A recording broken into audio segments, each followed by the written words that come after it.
नमस्कार। प्रस्तुत है आज का चिंतन। एक कुशल चित्रकार साधारण रंगों के समन्वय से जब चित्र बनाता है जिसमें जीवन बोल रहा जान पड़ता है, तब हम आश्चर्यमुग्ध हो उठते हैं। एक सामान्य पत्थर से एक कुशल मूर्तिकार देवताओं की सृष्टि करता है। एक संगीतज्ञ शब्दों के भीतर छिपे अनंत माधुर्य, आनंद और रहस्य को उद्भासित कर देता है। अव्यक्त सौंदर्य को व्यक्त करता, अदृश्य शक्तियों से संबंध स्थापित करना और अप्रकट रसों को प्रकट करना ही कला का लक्ष्य है। जीवन भी एक कला है। महात्मा गांधी के शब्दों में, जीवन समस्त कलाओं से श्रेष्ठ है। जो अच्छी तरह जीना जानता है वही सच्चा कलाकार है। जैसे समस्त कलाएं अदृश्य सौंदर्य की अभिव्यक्ति करती हैं, वैसे ही जीवन सत्य, शिव और सुंदर से प्रच्छन्न रहस्यों की अनुभूति और प्रकाशन करता है। जैसे चित्रकार को रंग और कूची, मूर्तिकार को पत्थर और छेनी, संगीतकार को शब्द, सुर, ताल और लय के साधन प्राप्त हैं, वैसे ही मनुष्य को जीवन कला के चित्रण और प्रकाशन के लिए शरीर, मन और बुद्धि की समृद्धियाँ प्राप्त हैं। जो अच्छी तरह जीना जानता है वही सच्चा कलाकार है। हमारी संपूर्ण विद्या, हमारा ज्ञान, हमारा धन, हमारे अगणित दावे सब निरर्थक हैं यदि हमें सुव्यवस्थित ढंग से जीना नहीं आया, यदि हमें जीवन की कला नहीं आई। क्या केवल जन्म लेना, पेट भरना और एक दिन मर जाना ही जीवन है? क्या हमारी हजारों वर्ष की सभ्यता और संस्कृति की यात्रा में मनुष्य ने इतना ही सीखा है? जिस जीवन में अच्छी तरह जीने की क्षमता नहीं, वह जीवन नहीं। अच्छी तरह जीना क्या है? शरीर, मन और बुद्धि, इन सब के द्वारा आत्मा की शक्तियों का अनुभव और उनका अपने तथा जगत के कल्याण के लिए सदुपयोग। शरीर को लें तो अंतिम काल तक वह शक्तिवान और समर्थ रहे, श्रेष्ठ कार्यों में उसका उपयोग हो, थकावट और आलस से पास न फटके, निरोग रहे, रोग से लड़ने और उस पर विजय पाने की शक्ति से भरा रहे, मस्तिष्क सक्षम, आँखें प्रकाश से भरी, मुख तेजपूर्ण, दांत दृढ़ और स्वच्छ, जिह्वा मितभाषी और मधुर बोलने वाली, उभरा हुआ सीना, विकसित पुट्ठेदार बाहें और सबल हाथ, शक्तिवान और सब कुछ हजम करने वाला पेट तथा मजबूत पांव, जो जीवन की लंबी यात्रा के बोझ से विचलित न हो।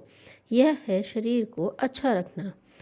मन वह जिसमें अच्छे विचार आए, ऊंचे आदर्श की कल्पना हो, जो जीवन को उचित मार्ग पर चलने की दृढ़ता प्रदान करे, जिसमें स्वार्थ की भावना इतनी प्रबल न हो जाए कि दूसरों के हित और कल्याण का ध्यान न रहे, जो शरीर में उत्साह की तरंगे बहाए, जिसमें ईर्ष्या, द्वेष, लोभ, अन्याय का मैल न हो। यह है स्वस्थ मन के लक्षण। बुद्धि वह जो विचारों को लक्ष्य की ओर संचारित करे, जो बुराई भलाई का विश्लेषण कर मन को श्रेय की ओर प्रेरित करे, जिसमें समस्याओं के मूल में बैठने की सूझबूझ हो, जो जीवन को अंधकार से निकालकर प्रकाश के मार्ग पर अग्रसर करे, जो अपने और दूसरों के हित में समन्वय साधे और व्यक्ति तथा समाज के पारस्परिक संबंधों का उचित ढंग से विकास करे। स्वस्थ शरीर, स्वस्थ मन और श्रेष्ठ बुद्धि का मस्तिष्क, इन तीनों का जब सहयोग होता है तब जीवन कला प्रकट होती है। तब कुत्सित और भद्दी वस्तुएं सुंदर लगती हैं। स्वार्थ का स्थान त्याग लेता है। अनुदार दृष्टि में उदारता का भाव उत्पन्न होता है। दूसरों के प्रति हम अधिक सहिष्णु, अधिक उदार, अधिक सहानुभूतिपूर्ण एवं अधिक आत्मीय बन जाते हैं।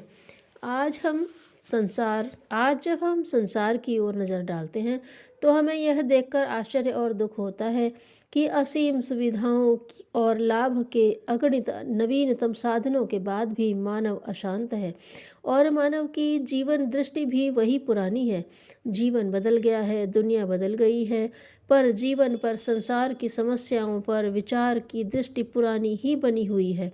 आज भी बलवान दुर्बल को, अमीर गरीब को, साधन संपन्न साधनहीन को, शक्तिवान राष्ट्र शक्तिहीन राष्ट्र को, बड़े छोटों को निगल कर ही जीवित रहना चाहते हैं।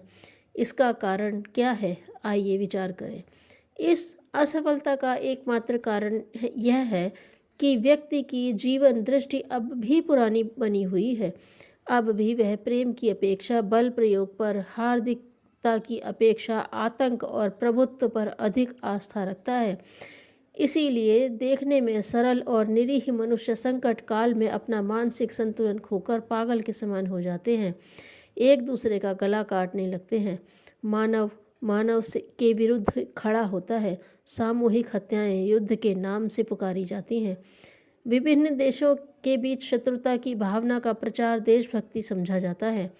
जीवन में स्वार्थ, प्रतिद्वंदिता और जोर जबरदस्ती ने सदाचरण, प्रेम और उत्सर्ग का स्थान छीन लिया है।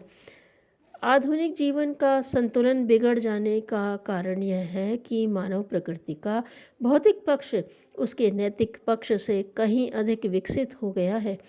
जीवन के भौतिक क्षेत्र में जो आश्चर्यजनक प्रगति और क्रांतिवीर परिवर्तन हो गए हैं, नैतिक क्षेत्र में उनके समानांतर प्रगति और परिवर्तन नहीं हो पाए हैं। दोनों के बीच एक अंतर, एक खाई आ गई है और पिछले 100 वर्षों में वह तेजी से बढ़ती गई है। जीवन की भौतिक समृद्धि और सुविधाओं में असीम वृद्धि के कारण वासना और भोग विलास के प्रति प्रलोभन अधिक बढ़ गया है। इसलिए आज मनुष्य पर धन संचय की धुन सवार है। मनुष्य में अपनी इच्छाओं एवं उपभोगों पर नियंत्रण रखने की संयम की शक्ति क्षीण हो गई है। आज आवश्यकता इस बात की है कि हम अपने शारीरिक भोग विलासों एवं स्वार्थ भावनाओं पर अंकुश रखने तथा लोक मंगल के लिए त्याग भावना एवं आत्मोत्सर्ग की भावना को विकसित कर नए स्वर्ण युग का निर्माण करें। हमें नूतन जगत के लिए नूतन मनुष्य चाहिए, वे जो जीवन की कला की चुनौती का उत्तर देने को तत्पर हों, वे जो नूतन युग के निर्माण के लिए नूतन जीवन दृष्टि धारण करें और अभी तक चली आ रही जीवन की अंध परंपरा का त्याग कर नया वास्तविक विशुद्ध जीवन बिताने का निश्चय करें। जब तक व्यक्तियों का जीवन शुद्ध न होगा और उनमें आत्मशोधन, आत्म परिष्कार और आत्मोत्सर्ग का दृढ़ संकल्प एवं संस्कार उद्भूत और विकसित न होगा, तब तक नए स्वर्णिम युग का अवतरण कैसे संभव हो सकता है। मानव जीवन के गहरे तल में असीम शक्तियाँ पड़ी हुई हैं। हमारा शरीर, मन, बुद्धि अस्वस्थ हैं, इसलिए जीवन की सच्ची कला का उदय नहीं हो पा रहा है। जिस दिन हम जीर्ण जीवन और विचार प्रणाली के बंधन से अपने मानस को मुक्त करके एक सर्वथा नवीन युग के निर्माण के लिए नींव रख देने के रूप में नवीन जीवन दृष्टि ग्रहण करेंगे और एक नए जीवन के बिताने का निश्चय ही नहीं आरंभ कर देंगे, उस दिन हमें एक नूतन मुक्ति, एक नूतन विजय, एक नवीन साहस, एक नवीन स्फूर्ति, एक नई शक्ति, एक नवीन आनंद और एक नवीन शक्ति का अनोखा अनिर्वचनीय आनंद अनुभव होगा। भगवान कृष्ण ने किसी बात पर प्रसन्न होकर कुंती से वरदान मांगने को कहा। कुंती बोली, मुझे कठिनाइयों से जूझने और समस्या सुलझाने का अवसर सदा मिलता रहे। कृष्ण ने आश्चर्य से पूछा, ऐसा तो कोई नहीं मांगता। कुंती ने उत्तर दिया, तभी तो लोग साहसी, दूरदर्शी और प्रतिभावान नहीं बन पाते। कष्टों का अपना स्वाद और प्रतिफल है। ध्यान के बराबर आत्मशोधन का और कोई उपाय नहीं है। धन्यवाद।